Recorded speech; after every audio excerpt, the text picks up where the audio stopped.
Ukraine's national nation-building project, the whole hundreds of years of attempts to establish a state, the history of Russian imperialism, to try and frame the war more clearly for international audiences as a fairly straightforward imperial land grab, imperial genocidal campaign to wipe out Ukraine, which has been going on for centuries.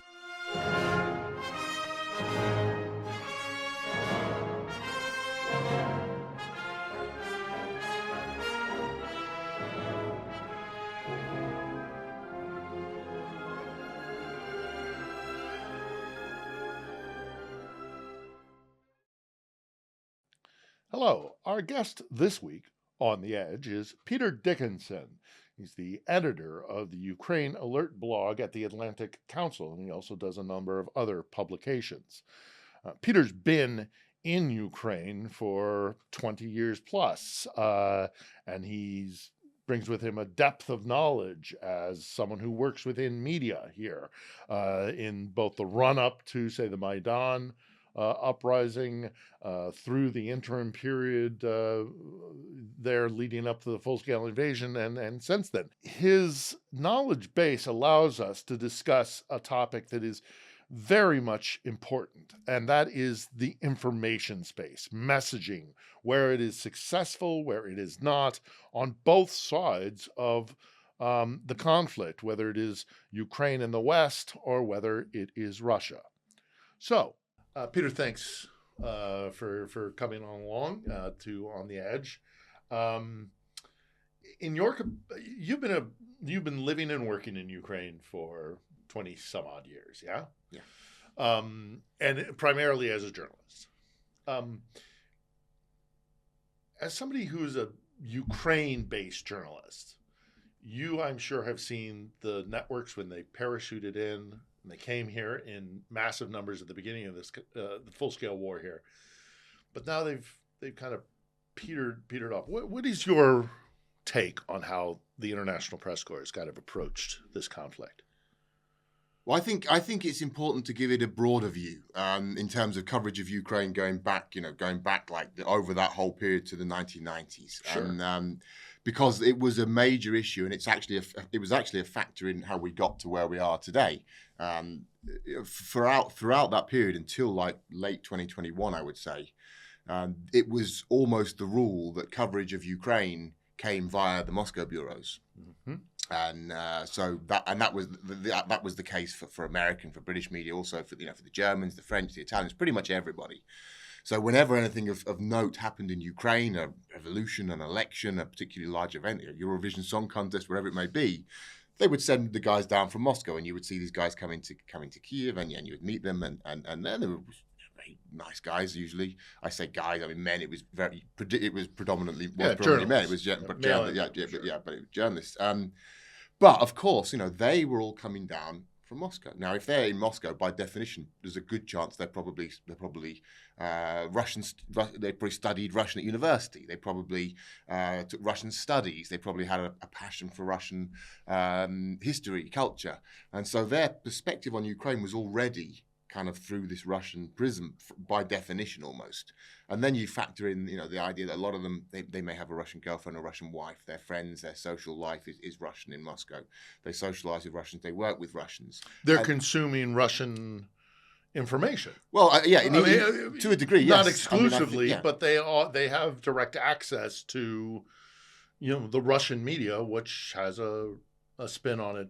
Certainly, I wouldn't. Honestly, I wouldn't overstate that aspect of it. I think that these are smart guys to know. They're smart enough, general, and the guys I know in the Moscow press corps are smart enough to see it through. But it's still there. But it was deeply. What I mean is, it was deeply ingrained that they looked at Ukraine from their default position on Ukraine. It was through Russia, and then you factor in the idea that these people are dependent on accreditation from the Kremlin in order to maintain their jobs. So they know that there's certain lines it's better not to cross, otherwise they may lose their jobs and compromise their careers. Yeah.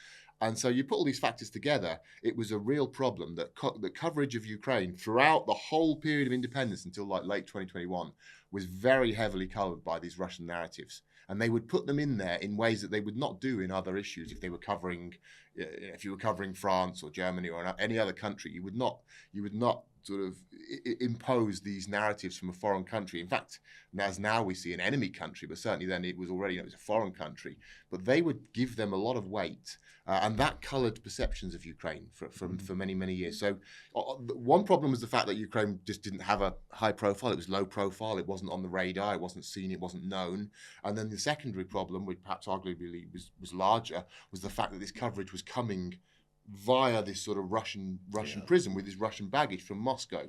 Now that changed a lot in late 2021 when the Biden administration started signaling there's going to be a war, we think a big war, and all of a sudden journalists started coming in from all over the world who didn't have this Russian baggage, who didn't have this Moscow baggage, and they started sort of having a look around and say, okay, what's going on in Ukraine? Let's try and get a grip on this story, and their coverage was significantly different. It was quite strikingly different, and all of a sudden you had a much more balanced view of what the realities were in Ukraine without this imposed sort of Russian overview, and it had a big impact. So when the war actually broke out in February 2022, there's already been I would say a real watershed moment in terms of coverage of Ukraine, and that changed. That continued, and I think the first year at least, I think we produced some really excellent coverage, some fantastic journalism, award-winning stuff. Generally, I agree. However, I also found that it was a bit of a double-edged sword as well, because you did you got this influx of new blood coming with a new perspective, but at the same time, you saw a lot of people kind of parachuting in without a lot of depth of knowledge of what's been going on here. I mean, I've been covering Ukraine for since 2001. You've been here, that entire time. This is not an easy story. Ukraine in and of itself is not an easy story. It's a very complex story. And as great as it was to get that influx of new blood, I also saw people coming in without a depth of knowledge and not quite getting it right. Where do you think the press corps has gotten it right, and where do you think it's maybe misunderstood what's happening here? The Russian crowd coming in with their perspective, but then also the guys who parachute in without the depth of knowledge. Where did they get it right? Where did they get it wrong, do you think, so far? I think there is a sense of sort of short-termism in the coverage. Like everything is great and you're going to win everything, and then all of a sudden, and now it's more like, well, everything's really bad and we're going to lose everything. And there's a lack of perspective. There's certainly a lack of depth. And I think partly that does come from a lack of the background information about the situation. But I think it's also a sign of the times, just sort of breathlessness of coverage, that things have to be this urgency, and you often get you get the headlines. Again, a year and a half ago, the headlines were like, Putin's finished, he's done, he's terrible, what a disaster. Now it's like he's the all-conquering hero again. He's the sort of James Bond villain, or whatever you want to, however you want to position it, and he's marching on, and Ukraine's finished. It's over. And I think neither of those are true. I think neither of those were true or are true, but that's what they need to sort of sell this, to brand this to international audiences. There was a tendency to sensationalize what was happening and what is happening and where it's going, and it's sort of the pendulum swing effect. It's going too far one way and the other. I think that was a real problem.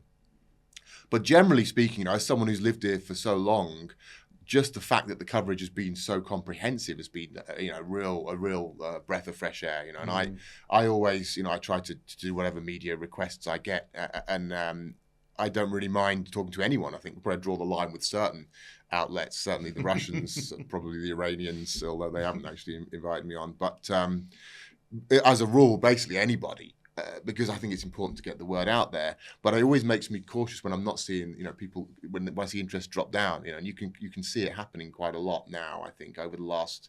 I think there's been a little pickup recently because the war has heated up, and there's a direct correlation between that. As the war picks up, the interest picks up and the media interest picks up. I see it also in views on the platforms that I manage, and then the media outlets that I manage. You see again, there's a swing up, not necessarily about the content itself, but because also the interest in Ukraine has gone up again. But that period of throughout 2023, I think there was a very significant drop down, and that's probably feeding the sensationalism as well. People saying, okay, we've got to make it, we've got to sex it up a bit to get audiences involved, and that doesn't always help.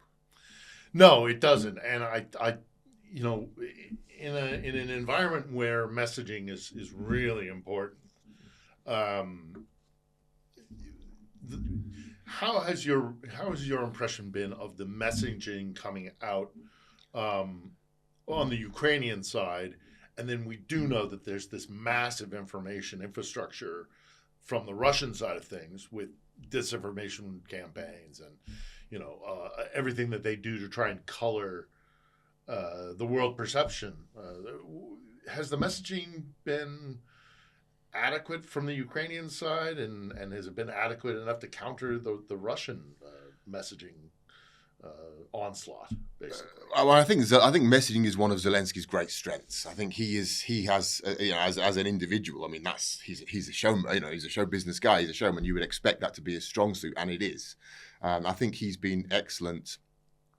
He's been able to consolidate international support for Ukraine in such a way that we take it for granted. We just assume that that's just the way it is. But if you can imagine, an alternative environment where, for example, Petro Poroshenko is still president, or Yulia Tymoshenko become president, or some other grey figure with a much murkier background from the oligarch sort of corrupt past of Ukraine, I'm not sure it would be as clear cut that the international community would have rallied as convincingly as they did. We can talk about how convincing that was perhaps a little bit later, but I really think it was a big factor. He did a really good job there, and he really, he did an excellent job of mobilizing people. And I think that, I always, when we're trying to characterize it, I always look back to that video in like the second day, I think, when he comes out when he says, "We're here," we're here, and he's standing in Kiev. That was just that was his, "We will fight them on the beaches" moment, the Churchillian moment, and that set the tone. And the whole, I don't need a ride, I need ammunition. Yeah, and that was just fantastic messaging. He did a great, his whole persona. He's become this. You put Zelenskyy up there.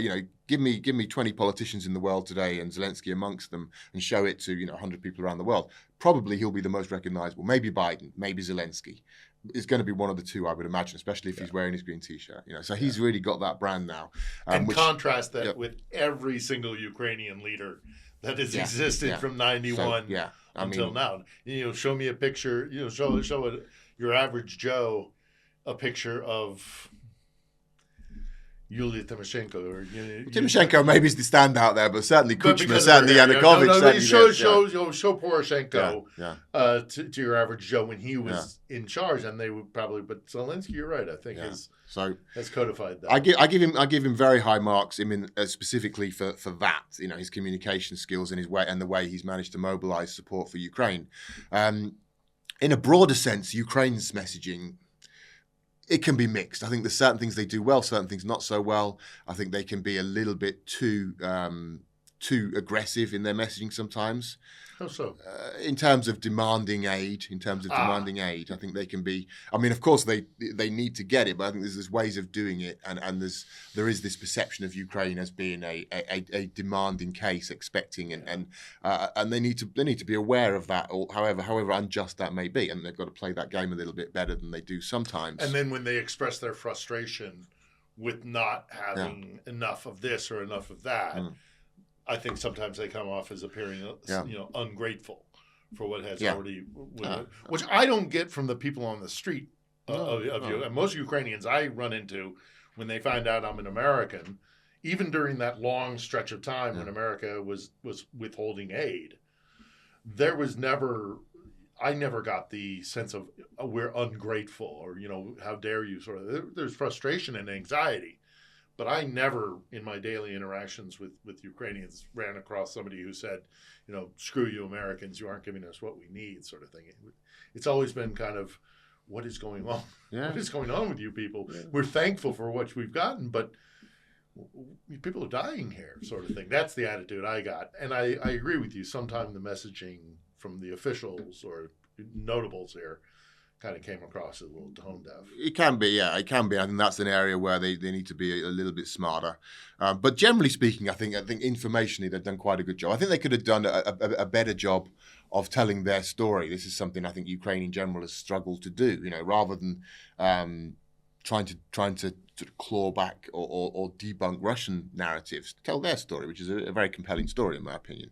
And they haven't always done that. And that's not necessarily something you'd expect Zelenskyy to do maybe, but there are other people who could be doing that who need to try and do that more to international audiences, because it's still not known. Ukraine's national nation building project, the whole hundreds of years of attempts to establish a state, all the different the history of Russian imperialism, to try and frame the war more clearly for international audiences as a fairly straightforward imperial land grab, imperial genocidal campaign to wipe out Ukraine, which has been going on for centuries. And that is something that's often far before there was a NATO. Yeah, well, this brings us on to your other point. Yeah, the Russian narratives. I mean, I think Russia's got basically three narratives it's used, and they vary in their effectiveness. The Nazi narrative, I think, only really works now with the Russian domestic audience. I mean, it's been pretty badly exposed. I think it was very telling when Tucker Carlson himself, even who obviously came to Russia to interview Putin, to try and sell the Russian war effort, and even he said like this Nazi thing is the dumbest thing. The quote was the dumbest thing I've ever heard, which I think speaks volumes if even he's saying that. I mean, it's been very badly exposed, and you've got Lavrov on Italian TV being questioned about how a Nazi state could have a Jewish president, and he's blurts out, "Well, Hitler was Jewish," or and also the fact the entire press corps for a very long period of time, and yes, there's ebbed and flowed, but the entire press corps has been in this country off and on now, in large numbers since the large-scale invasion, including, by the way, I hasten to add, journalists from Brazil, from India, from all the BRICS nations, from what have you, and they have not been, they have not found these massive numbers of Nazis, and how this country is like. So it's I agree with you. So, I think that narrative is. So you said there are three. The Nazi thing is the domestic audience. That's good for the domestic audience, because the Russians will still lap that up, because they're so into the World War II cult. Take it too. Yeah, I mean certain sectors of the internet will take anything. Let's be frank. I mean, the internet is such a morass now. Well, I mean, in any population, you'll have 10 or 20% of the population who's prepared to believe any nonsense you wish to give them. So, I mean, that's kind of unavoidable. I think that then you've got the narrative for the Western audience is the NATO narrative. Which is it's NATO's fault. Yes, we don't necessarily agree with Russia, or even we totally oppose what Russia's doing in Ukraine, but. And the big but, it's NATO's fault, because look what NATO did, and that plays quite well. That still plays pretty well to a certain, especially I think certainly this sort of anti-American sentiment that plays very well, because NATO in America is basically seen as the same thing, one and the same. It plays well a lot of left-wing organisations, left inclined people on the left of the political spectrum in every country in the West, where they are inclined to blame the West and assume the West is probably responsible. Look what's happening in the Middle East. What's happening with, we see this again and again. There was this thing recently with Bin Laden. Some speech came out, and all of a sudden people were picking up and saying, "Oh, when you listen to it, it actually makes a lot of sense." And it's like that's the same sort of sentiment of the people saying, "Well, look at Putin, and he's being attacked by NATO, and of course he had to react to that." So that plays very well to certain people in the West, but I think it's been undermined by the Russian reaction to Finland and Sweden joining NATO. Because you've got Putin saying, well, this vague chance that maybe at some point in the future Ukraine will join NATO, we're going to start a massive war over that. And then Finland and Sweden say, we're joining NATO tomorrow. And Russia says, well, we don't care. It doesn't matter to us. It's like, well, you've got a border with Finland. Sweden and Finland together means that the Baltic Sea is a NATO lake. That's a massively... It's not that Ukraine... That's massive. It's not about NATO Ukraine at all. Joining NATO. Yeah. It's Ukraine. It's Ukraine, yeah. Your problem is not with NATO. Your problem is with Ukraine. And that really tells it all. Not only did they not do anything about it, they actually reduced their troop levels around the in the Baltic and on the borders with Finland. So that was really telling. And I think the other thing that puts paid to that narrative is that the fact that, and it's so typical of what the Russians do, is to refuse these nations their agency, their autonomy. That NATO expanded east. Russia can never accept the idea that those eastern nations, as soon as they were free from a Moscow in trouble because of the collapse of the Soviet Union, the first thing that they could do was run west. It's east, and NATO didn't expand east. The east came running west. Yeah, absolutely. Yeah, and Russia just can't. I mean, when I used to live in Moscow, they literally couldn't wrap they think they do. There is this widespread perception in Russia of we are a benevolent empire, where you go and you talk to Georgians, or you go and you talk to Lithuanians, or even further afield, Poles and Czechs and what have you. They don't see it the same way. No. Yeah. Well, I think exactly so I think right. that narrative. That's okay. So that's two. But it works. But it works in the sense that people. It works simply because there is a large constituency in the West, and always has been, and probably it's more so now because the West is more dominant now than it's ever been. That is prepared to blame the West for everything, and prepared to be self-critical in that sense. And George Orwell talked about this in the 1930s. This has always been there, and that they lap up the idea it's NATO. But again, it's not a majority, and I think things like this, the realities are starting to chip away at the myth. People are saying, well, if Russia really cared about NATO, why didn't they do anything at all to oppose Finland and Sweden joining NATO? They didn't do anything. Why have they not done anything over like 20 years about the Baltic states, on and on? So it's certainly not an overly convincing narrative, but it works for certain groups. The third one is like, so you've got the domestic, the West, and then like the rest, the global South, which is I think it's quite a curious term because it applies to basically the whole world apart from like the West and Russia. Mm-hmm. But they have the anti-colonial narrative is the narrative Russia uses for them. The idea that Russia is fighting against Western imperialism. This something that is immediately recognizable throughout this part of the world. And again, it plays to anti-Western sentiment there, and it plays to the lingering resentment about the colonial era, and which goes on. There's a lot of sort of post-colonial. The relationship between the West and these regions is still, to a degree, colonial in terms of the economic relationships, in terms of exploitation and so forth and so on. So Russia comes in and basically says, yes, it's the same thing. We're fighting against that. So I think that's quite attractive to them in some ways. But I don't think it's that effective in terms of garnering support, because they're not giving that much support, a lot of these countries. If you look at the global South in terms of support they provide for Russia, I think the Middle East countries, the United Arab Emirates, Dubai, places like this, they're serving as sort of economic hubs for Russia. But they're doing that for their very own commercial reasons, regardless of whatever narrative is coming out of Moscow. They just don't care. They're like, whatever, it's your fight. We don't want to involve. We're just making money here. We're not getting involved. Yeah. And the Chinese, I think, they are helping Russia a lot. But again, they're doing that not because of some propaganda narratives or public opinion or whatever. They're just doing that because that's as they see it, their interest in their long-term struggle against the West and their desire to become like the dominant force in the world. And Russia's a very logical partner for the Chinese as a counterweight to the West and as a supplier of raw materials that they need to fuel their economic growth. It's not out of real allegiance to Russia or to Putin as this this leadership figure on the global stage. It's realpolitik. What's good for me is to benefit from whatever Russia can provide us. I don't think there's an alliance happening. There's very few people who see an ideological affinity for Russia or what Putin is doing now. Very, very few. I don't know. Perhaps Belarus. Perhaps. That's really. Belarus, there's not many. There's not. DPRK. Even them, they might, in the sense that they're anti-Western, but in the sense that like reclaiming lands because it's historically theirs and fighting wars, I think that's nobody wants to be anything to do that. There's the Serbs, of course, Serbia with its long time ties. Yeah, I think probably that would be one of the few areas where. But you're right. The list is very short. The list is very short. It's not attractive. And aside from these narratives that you've outlined there's also it doesn't hurt. As good as Zelenskyy has been on the global stage, it doesn't hurt that Putin is like walking right out of a James Bond movie. All he needs is a white cat to stroke, sort of thing, and he's blowfield.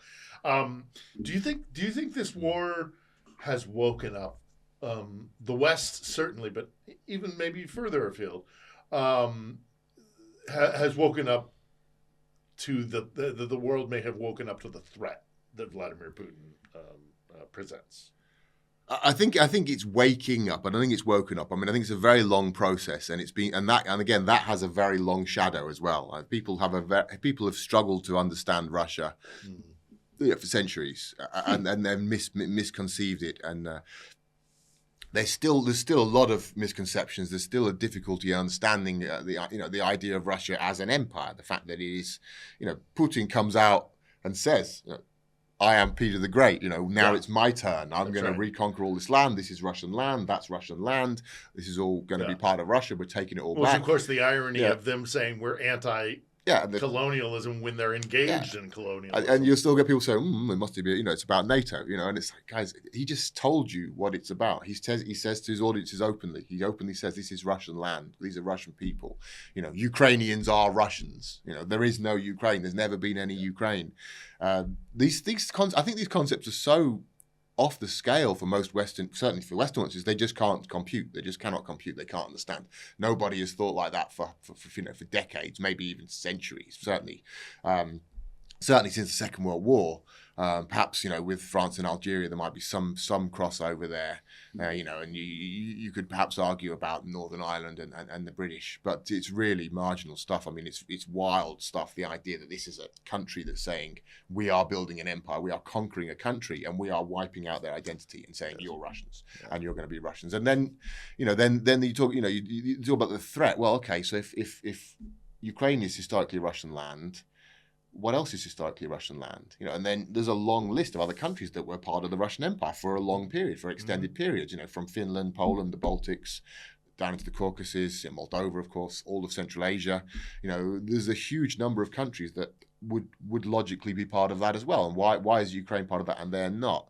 Well, I mean, you can argue yes and no about that, but I think it's very realistic that those countries are under a degree of threat, that he's going to see that. Why would he not? Why would you draw the line? Again, going back to the Tucker Carlson interview. Tucker Carlson went into that interview and said to Putin, so it's all about NATO, basically. I mean, what his first question is like a very leading question. Yeah. So it was all about NATO, wasn't it? And Putin's like, wait a minute. And he just starts on this half-hour historical narrative. And it was fascinating thinking, wow, this is his big moment. This is like his biggest and by far his friendliest Western interview he's ever going to have. Yeah. This guy's basically just saying, here's your stage, lay out your argument, and I, as a high-profile Western journalist, will hand it, we'll present it to the West, and we'll basically sell you to the West. This is your moment. That was Putin's big moment, and Carlson did his job.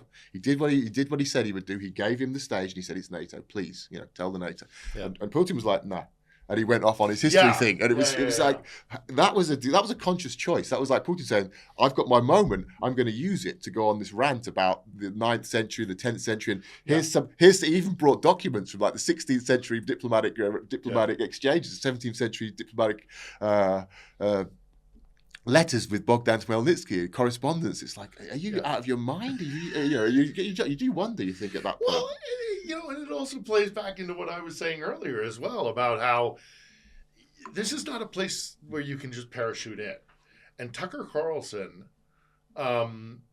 is, I think, exemplified. I mean, he did it in his own particularly irresponsible way, as Tucker Carlson is wont to do.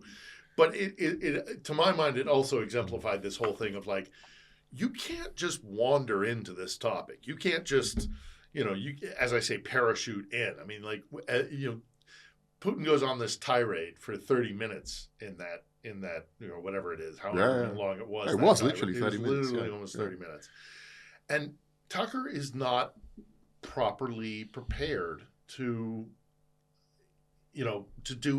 push back or to misdirect or to kind of that. Well, that's ancient history. What I want to talk about is this. He's not in any position to do that. He's out of his depth. And then, going off to the supermarket and all the rest of it. I mean, we could talk about Tucker Carlson. I think the thing I took away from the Tucker Carlson incident, because I hesitate to even call it an interview, is that he was totally out of his depth. He didn't know what he was doing. Okay, but that I agree entirely. But I mean, that was interesting in the sense that it showed where Putin's coming from. And you ask about, are they aware of the threat? And are we aware? I think people are starting to wake up to that now, that this guy is going to go further. that this guy has. Yes. First of all, you've got the ideological foundations are there. They're clearly there. He's clearly on some sort of imperial mission. He clearly wants to reverse the verdict of 1991. He wants to regain Russian lands, and he's talking about that openly. He wants to justify that historically, and he thinks he can justify that on historical grounds. Again, so if he can do it with Ukraine, why not elsewhere? So ideologically, it's locked in. He's going to do it. He's clearly going to do it. And then you've got the material aspect of it. Well, he's put the Russian economy, the entire Russian society, on a war footing now. They are on a war footing, and they basically accepted it, as far as you can see. As far as you can tell, looking at Russia from the outside, which is always problematic in itself. But you could, there's no sign of major upset or resistance there, or certainly any anti-war movement at all. They're basically doing okay, and it's on the war footing. Ties with the West are cut, so he's turned his country decisively towards China, the global South. That's locked in. That's going to be long term. There's no real way back there. So again, he's in a long term confrontation with the West, and he's not dependent on them now. So he's on a trajectory that is towards a long war with Ukraine, and also the wider war with the West. It's hard to see that changing. It's hard to see that going anywhere. And I think people in the West are starting to realize that, and especially after the delays we had over the American aid, when the Europeans started thinking, okay, we've got Putin. He's getting more and more openly aggressive here. He's going to go further. We see that. They're already starting to do these sort of hybrid hostilities, hybrid acts of hostility, GPS blocking, cyber attacks, different mysterious fires and explosions and deaths going on. You're starting to see this coming up. And then on the other side, you see, and America's not reliable. We don't know where they are on this. We hope they're going to be there. We understand, and even now, although the aid came through, I think that sort of 8-month period was a massive wake-up call where they said, we can't just rely on America long term. This could easily happen again. Yeah. Trump may become president in November. He may not, but even so, who knows where we are? So the Europeans have started saying, we are against the clock now. We got to quickly get our act together. We got to start moving, because we're facing this very, very serious and growing threat from Russia, and our long-term security strategy for decades of let the Americans handle it isn't going to work anymore. We can't rely on that. So this has been a massive shock for them. And now you've got Macron now leading the charge. A couple of years ago, he was the guy saying, well, we mustn't humiliate Putin. We mustn't humiliate the Russians. Before, go back a little bit further, he's like, well, NATO's brain dead. Do we even need NATO? In the UK, they're talking about possible conscription. In the UK, the Germans were talking about possible conscription. Germany now is trying to create a war machine. It's massively. Changed Europe, and as a result, it's going to change the transatlantic alliance. I don't know why. This is the frustration I get, and we'll start to round down here. But the frustration, in some ways, I have is that this war is going to change Europe, one way or the other. Europe post the conflict in Ukraine, this open war in Ukraine, will not be the same Europe that existed prior to the large-scale invasion, and why that messaging is not filtering through to even Europeans, but certainly Americans. That this is an historic war that one way or the other is going to change the face of Europe, and as a result, change kind of history moving forward, because it is going to be this inflection point for Europe. Why isn't that? Why is that a hard message to sell? It's not a hard message to sell, but I think it's a hard message to digest. I think it takes time. And people, these countries move slowly. Now, they're coming from a period of, Europeans, I think the West in general, certainly Europeans, are coming from the longest period of peace and prosperity ever. We're talking about Western Europe. It's like 3 generations of peace and prosperity. Yes, they've been waging wars here and there, wherever elsewhere, but in Western Europe, it's been the longest period that they've ever experienced. And then Eastern Europe joined them. And that was, when the Cold War ended, there was no real sense of jubilation or victory in the West. It was just like, yeah, of course, finally these guys got their act together and sort of freed themselves from this tyranny they were living under. Good for them, but that's just kind of common sense. It wasn't seen as like, oh wow, we won the war. It's like, well, finally these guys got their act together, and they are now joining us in like the normal world.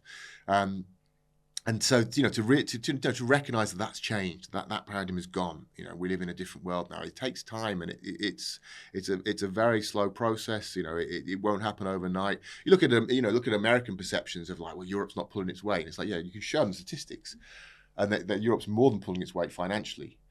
But Americans are so plugged into that idea. They're so used to the idea that Europeans aren't pulling their weight, and I think that's fair enough that they think that, because they haven't pulled their weight for decades. So it's certainly within the alliance, certainly within NATO alliance, certainly in military terms, that it's kind of like just taken for granted that of course Europe's not pulling their weight, because they never do they? So that, again, that's another example where people are still sort of living in the past, in a sense. They're not looking. You can show them the data, but they already have their opinions set. So. We'll get there. I think people are getting there. They are starting to realise the threat, and of course, the problem here is, of course, they'll only really wake up to it fully if it happens. And I desperately hope that it doesn't happen. I don't, because that would mean Ukraine had fallen. That would mean that the war has expanded. That would mean it'd gone further. So, I hope that we get to the point where there's a recognition to a degree that they act more, and we are seeing that now. We're seeing rearmament is kicking in. Again, that moves slowly. It's not something. It's not a totalitarian system where they can just say, right, everybody now goes to work in the armament factories or whatever. It takes time to kick that in. And that's slowly going, but it is happening. And the French are leading now a push, but Germany's been very good as a supplier of most weapons, which is incredible. At the beginning of the war, helmets, blankets, and blankets, and that was, and it was like, don't go any further. And now it's tanks, whatever. Yes, we still want the Taurus rockets, and people are sort of hammering the Germans.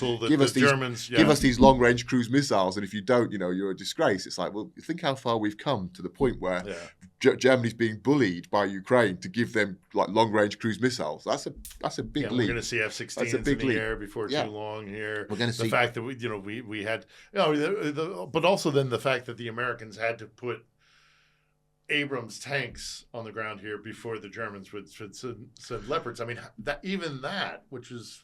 that's a year ago, give or take. More than a year. That was it. The decision was taken in January, February. So if we talk aid in general, it's been far too slow, and it's been far too little. But again, let's take a step back and have a sense of perspective. Yeah. It has been a lot. Let's put it this way: it's been a lot more than what the Russians expected. A lot more, which is significant. I believe that in the next few weeks we're going to see confirmation of French military trainers coming to Ukraine. And once that happens, the others will join them as well. So we'll have hundreds of NATO soldiers officially deployed in Ukraine. Now, maybe there's been a few advisors or commandos or whatever on the ground here throughout the war. I would imagine so. I don't know, but I would imagine so, and I don't think there's anything particularly controversial about that. But this is different because this is official deployment, and these guys are going to be officially. And it'll be overt. It won't be hidden. This is what I mean. That's a huge first step. That's a massive threshold to cross. Once you've crossed that, then it becomes much easier to say, okay, let's get other guys in to do other particular specific tasks, and you can go from a very, very small core to a much larger NATO contingent. Now, I'm not saying they're going to be fighting here, but there's an awful lot of things that they could be doing as other than fighting, which would make a big contribution to the Ukrainian war effort. Ukrainians don't want them to fight. Ukrainians will fight. They've got the people to fight. They've got the skill set to fight. They've got the desire and the courage to fight. But they do need more support. And one of the issues is manpower. So if they can get these NATO guys in to handle other things, that could be a big factor. And we're seeing that again. Go back a few years, the idea that would happen and that the French would be the initiators of it. I mean, you wouldn't get odds on that. Again, you wouldn't get odds. Yeah. Again, it's changed the world, and it will continue. So, in as we draw to a close here, I mean, I guess drawing on what you've just said, will that be enough to draw back attention to this incredibly historic and important conflict? I mean, the world press has moved on in so many different ways. Now, Gaza, obviously, the conflict in the Middle East, what's happening domestically in the United States, the elections that are happening all around the free world, in the democracies around the world, that has drawn focus, I think undeniably, from this conflict.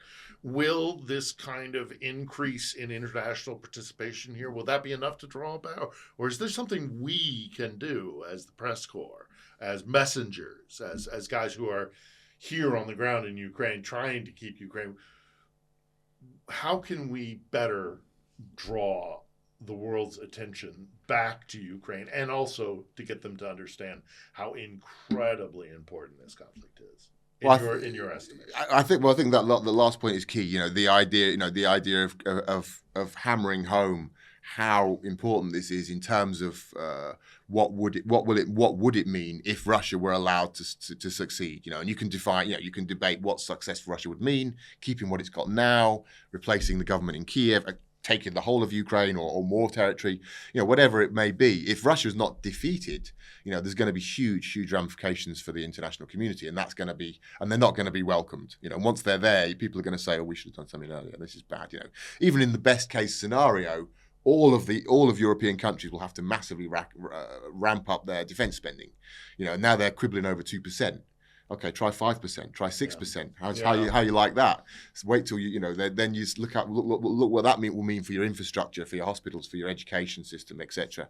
Because that's what it will mean. Without any doubt. And this is without having to speculate about what Russia might do next. This is just saying if Russia's not defeated in Ukraine, you're going to have to do that. And there's really I don't think anyone would really dispute that. So I mean that's one very clear argument. Of course, then you go into much darker territory of Russia going further, of other wars, of invasions, of hybrid hostilities, of hybrid aggression, of attempts to discredit NATO, of little green men appearing in Estonia or Finland or somewhere, and so on and so forth. I think from a media point of view, it's very important to constantly put that message across that this could easily go a lot further. All the signs are there. Russia's preparing for this. Russia's openly preparing for this. The other thing I think is to tell Ukraine's story, to talk about Ukraine's role as a key figure in European history, not as some sort of obscure, unknown backwater somewhere, but a country that was absolutely at the heart of World War II, for example, which I think is so important. It was absolutely central. Hitler's main goal in World War II, as Timothy Snyder has often said, the Yale professor has often said, Hitler's main goal in World War II was Ukraine. Mm-hmm. His main goal, and a lot of the fighting took place in Ukraine. Ukraine suffered some of the heaviest losses. It was literally the main battlefield of the biggest war the world has ever seen. And yet people are like, well, I never really heard of Ukraine. What, did anything happen there? So it was the center of World War II. It was the reason why World War II was fought, and it was the main battlefield of World War II. And that's just one example. There's a lot of examples of when Ukraine is central to European history. Yes. But that's, again, that story, because people don't always want to be told, oh, you're wrong about this, or that's wrong, or debunk. It's kind of dull and boring. It's not, but when you tell them a compelling story as Ukraine has, this narrative of this country that's been in the shadows for so long, but has played such an important role and is now playing such an important role, it does reach out, it allows you to reach audiences that you might not otherwise be able to do. So there's a lot the media can do, I would say. Yeah, well, that's why we started this. Yeah. So I'll do it if you will. Peter, thank you very much for coming today and sharing your thoughts. And it's been it's been a lovely chat. So thanks for having me. It's been my pleasure, really. All right, great. Thank you.